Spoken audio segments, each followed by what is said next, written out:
अच्छा साहब, कैसे हैं? खैरियत से सर? जी अल्हम्दुलिल्लाह। सर सबसे पहले तो हमारी जानिब से भी आपको कॉन्ग्रेचुलेट कि टीम ने अच्छा एक कारनामा अंजाम दिया।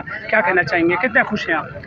नहीं, मेरे लिए बहुत खुशी का और इज़्ज़त का मकाम है कि अल्लाह पाक ने इतना अच्छा काम हमसे ये सरजद करवाया, ये जिसमें हमने ना सिर्फ जरमाल बनाए हुए दोनों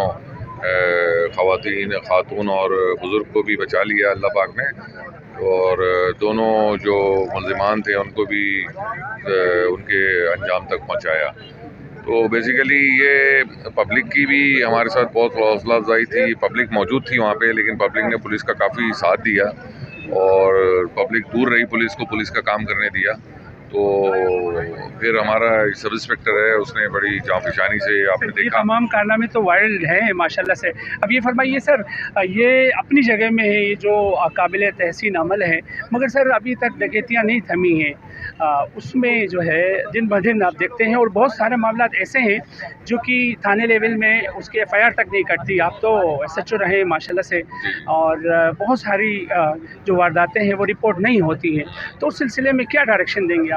असल में मैंने तो अपने तीनों थानों को हिदायत की हुई है कि फ्री ऑफ FIR है। बिल्कुल FIR आप किसी भी टाइम पे आएँ, अपनी किसी भी किस्म की FIR दर्ज करवाएं, क्योंकि जी मेरा हुक्म नहीं है, ये तो IG साहब की तरफ से, जब से IG साहब आए हैं गुलाम नबी अहमद साहब, उन्होंने ख़ास तौर पे हिदायत जारी की है, तहरीरी भी और अपने उसमें मीटिंग्स में भी ख़ास तौर पे हिदायत जारी की हैं SHOs को कि आप FIR दर्ज करें। और उसका सबूत ये है कि आप रात को 2 बजे 3 बजे भी चले जाएं थाने पे, तो एक तो आपको बहुत खुश अखलाकी से मिलेंगे और पुलिस अफसर या ड्यूटी अफसर जो भी होंगे, और आपकी जायज़ जो मदद है वो भी करेंगे। अच्छा सर, आप इसमें जो मुतासरीन थे, मियाँ बीवी जी और ज़ाइफ़ुल उम्र थे, और उनको टीम ने बचा तो लिया पुलिस ने, मगर वो कहते हैं जी 75,000 रुपये उनकी जेब में थे, वो लेके गए, और कुछ जेवरात थे उनकी।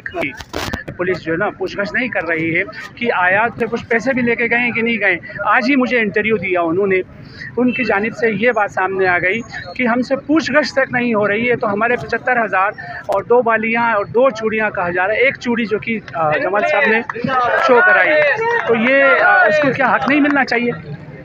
आपने बिल्कुल सही फरमाया।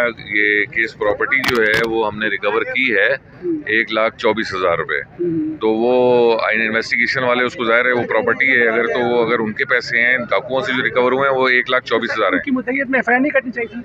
बेसिकली उस वक्त जो मामला थे, चूँकि इनकाउंटर हुआ था, सरकार ज़रिए में FIR हुई है, क्योंकि प्राइवेट मुद्दई जो हैं वो थोड़ा सा घबराते हैं इस किस्म के कामों से, तो वो फिर वैसे ज़ईफ़ुल उम्र हैं दोनों, आपने देखा उनको, तो हमने फिर सरकार ज़रिए से ज़्यादा मुनासिब समझा है।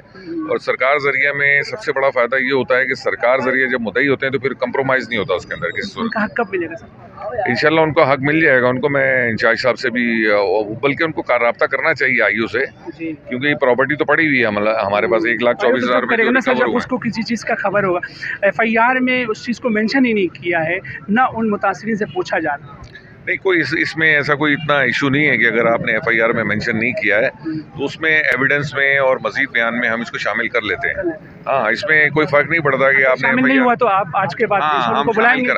हम उनको बुलाते हैं, उनको शामिल करेंगे इसमें, और जो उनका जायज़ हक है वो उनको मिल जाएगा। आप उसकी फिक्र ना करें, बल्कि आप कुछ अरसे बाद उनसे रब्ता करेंगे तो आपको पता चलेगा कि पुलिस ने उनको जो जायज़ हक था वो मिल गया। चलिए सर, वो उम्मीद में रहे कि उसको उसका हक मिलेगा। बिल्कुल मिलेगा इंशाल्लाह। दुहाइयाँ दी बाकायदा, उन्होंने कहा जी 75,000 रुपये हमसे लेके नहीं मिले, ना उनसे कोई पूछताछ हो रही है कि जनाब अली कि आपसे क्या छीना गया है। मैं अभी इन्वेस्टिगेशन अफसर को हिदायत जारी कर देता हूँ, वो उनको कल बुलाएं और मैं खुद अपने ऑफिस में उनसे मिलूंगा, और इंशाल्लाह अगर इनके पैसे हैं तो वो उन्हीं को मिलेंगे। अच्छा जजवा साहब, फाइनली ये बताइए, एक शख्स भी वहाँ शहरी भी ज़ख्मी था, उस ज़ख्मी के मुतालिक कोई ख़बर नहीं आ रही, वो लहूलुहान पड़ा हुआ था। वहाँ के जो अभी मकीम है वो कह रहे हैं कि एक शख्स जो कि लांडी का रिहायशी था, वहाँ उस दौरान जो है वो शदीद ज़ख्मी था, उसके मुतालिक कोई ख़बर आपको मिली हो? हमारे पास ऐसा कोई मामला रिपोर्ट नहीं हुआ, बल्कि हमारा एक जवान ज़ख्मी हुआ था जिसको आज इन्होंने इनवाइट भी किया था, वो नहीं आ सका क्योंकि उसका ऑपरेट किया गया है, तो उसका ऑपरेशन की वजह से वो हॉस्पिटल में अभी नहीं आया वो आज। उसके मुतालिक भी कुछ थोड़ी सी आप देखेंगे सर इस मामले को भी, क्योंकि शहरी अभी आपने शेयर किया है ये मामला, तो इंशाल्लाह हम ज़ाहिर है इसको करेंगे, ऐसे तो हम इसको नहीं छोड़ सकते। ये बहुत, क्योंकि बड़ा क्राइम हुआ है और इसके अंदर हम इंशाल्लाह ताला सारे मामलात को देखेंगे। तो आपने 2 इशू मेरे सामने उठाए हैं, हम इंशाल्लाह कल ही इसको टेकअप करेंगे इंशाल्लाह। Thank you. क्या कॉर्पोरेशन चाहते हैं कि आवाम अगर ये सपोर्ट करें तो इस तरह के वाकयात से कमी होगी और बड़ी अच्छी कारकर्दगी दिखाई आपने। आप जैसे जवानों की वजह से सिंध पुलिस का नाम आज रोशन हो रहा है और होना भी चाहिए, और पब्लिक भी ये एंटिसिपेट करती है। बिलखुसूस आपके जो इंसान दोस्त आईजी साहब हैं, वो तो चाहते हैं कि मेरे जवान जो है इतना अच्छा कारनामा अंजाम दें ताकि उनका नाम रहे। अच्छा बताइए, कैसा लग रहा है?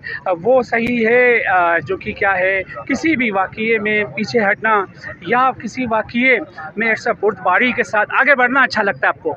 देखें, हम सिंध पुलिस में भर्ती इसीलिए हुए हैं कि हम इस तरह के कारनामे सरअंजाम देते रहें, और हमारे एक अफसर ने बताया था कि गोली चलाना हमारा मैंडेट नहीं है, और अगर कोई पुलिस पे गोली चलाता है या कोई अवाम पे गोली चलाता है तो फिर हमारा वो दुश्मन है। आपको आईजी साहब ने भी नवाजा इनामात से, और यहाँ भी आपको एक सर्टिफिकेट मिल रही है, इसको कैसा देखते हैं आप? मैं यहाँ यकीन करें इंतहाई फ़ख्र महसूस करता हूँ। वैसे उम्मीद तो थी मुझे, लेकिन उन्होंने मुझे उम्मीद से ज़्यादा बढ़ के पासबान कमेटी वाले ने और दीगर जो साथी हैं यहाँ के जो शहरी हैं, उन्होंने बढ़ चढ़ के हिस्सा लिया। उससे हमें इंतहाई फ़ख्र महसूस होता है और इससे हमारी मज़ीद हौसला अफजाई होती है और इससे हमें मज़ीद हिम्मत मिलती है। और मेरी अल्लाह से यही दुआ है कि अल्लाह पाक मुझे इस तरह के मौके और इस तरह की तौफीक मज़ीद दे ताकि मैं इस तरह के मज़ीद करना आईजी साहब से क्या तवक्का कर रहे थे? इससे बेहतर नहीं था एक दिन बढ़ा देते, क्योंकि आप जैसे लोगों की ज़रूरत है। सर, जिस बहादुरी के साथ आपने उनको वासिल जहन्नम किया डाकुओं को, तो उसको देख के आप नहीं चाहते कि कोई आपका बढ़ता? अच्छा नहीं था? नहीं सर, कोई नहीं, हर कोई चाहता है, सभी यही चाहते हैं, लेकिन असल में रूल रेगुलेशन काफ़ी हद तक चेंज हो चुका है। जो पहले भी प्रमोशन मिलते थे अब भी वो ख़त्म कर दिए जा चुके हैं, तो अब प्रमोशन वाला इस तरह का कोई सीन रहा नहीं है। भले वो इनकाउंटर लाइव इनकाउंटर हो या नाइट इनकाउंटर हो, कुछ भी XYZ, तो अब इनकाउंटर के बाद प्रमोशन वाला सीन तो ख़त्म है। आईजी साहब ने हमें बुलाया, अप्रिशिएट किया, मेरी तरफ से ये बहुत बहुत बहुत बड़ी बात है, यकीन करेंगे। आप मैसेज क्या देंगे अपने दीगर जवानों को? मेरी अवलीन कोशिश यही है कि अपने जवानों को यही मैसेज दूंगा, अगर इस तरह के वाक़यात आपके साथ होते हैं तो मौके पे तो आप कुछ ना करें, और अगर हमें इस तरह की थर्ड पर्सन यानी कि थर्ड पार्टी को इत्तला दे देती है तो इंशाल्लाह हम अपना भरपूर वहाँ जो है जितनी हमसे हिम्मत हो सकेगी हम लगा देंगे। जज़ाकल्लाह। जो मिला वो एक कड़ा सोने का मैंने टीवी पे दिखाया। अभी उसने मुझे बयान दिया 2 चूड़ियाँ 2 बालियाँ बता, 75,000 रुपये बता रहे हैं।